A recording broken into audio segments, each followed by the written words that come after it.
ڕۆژی شەممە 2 ساڵ بەسەر تەمەنی کابینەی نوێمی حکومەتی هەرێم تێدەپەڕێت، بەڵام هێشتا خەیرانە جیاوازەکان نەکرد چارەسەر نەکراون، بەڵکو زۆرتر و لەسەرشانی هەوڵاتیان قورستر بوون. من مەسرور مەسعود مستەفا بارزانی لە دەی تەموزی ساڵی 2019 کابینەی نوێمی حکومەتی هەرێم بە سەرۆکاتی مەسرور بارزانی لە پەرلەمانی کوردستان سوێندی یاسایی خوارد و بە فەرمی دەست بەکار بوو. سەرۆکی حکومەت لە وتارەکەیدا لە بەردەم پەرلەمانتاران ئاماژەی بەوە کرد کابینەکەی کابینەی چاکسازی دەبێت لە تەواوی سێکتەرە جیاوازەکاندا، بەڵام دوای تێپەڕبوونی 2 ساڵ دۆخی هاوڵاتیان نەک گۆڕانکاری بەسەردا نەهاتووە، بەڵکو خراپتر بووە. سەرڕایەوە بە مشتومڕێکی زۆرەوە یاسای چاکسازیان لە پەرلەمانەوە تێپەڕاند بە ئامانجیەوەی چاکسازی لە حکومەتدا ئەنجام بدرێت، بەڵام تەواوی چاکسازیەکان لە کەمکردنەوەی موچەی هاوڵاتیان ڕەنگی داوەتەوە.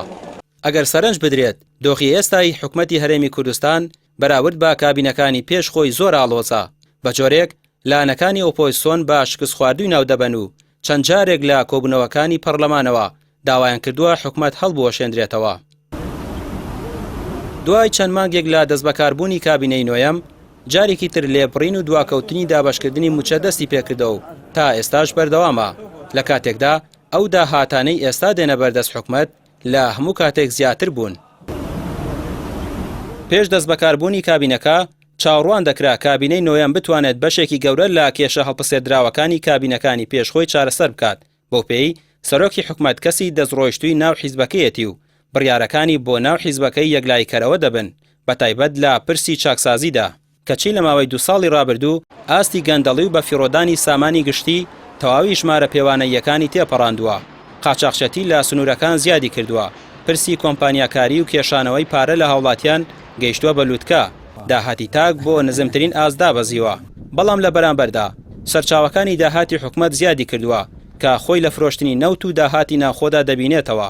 نرخی بەرمیلێک نەوت بەراورد بە سەرەتای دەستبەکاربوونی کابینەکە 2 هێندە بەرز بۆتەوە. داهاتی گومرگ و باجەکان زیادی کردووە.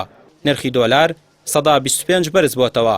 ئەوەش داهاتێکی گەورەی بۆ حکومەت دەستخستووە، کەچی هێشتا موچە بە لێبڕین دەدرێت و لە وادەی خۆیدا دابەش ناکرێت. سەرڕای ئەمانە پرسی ئازادی بیرروڕا و مافەکانی مرۆڤ لەم کابینەی حکومەتدا بە تەواوی پێشێل کراون.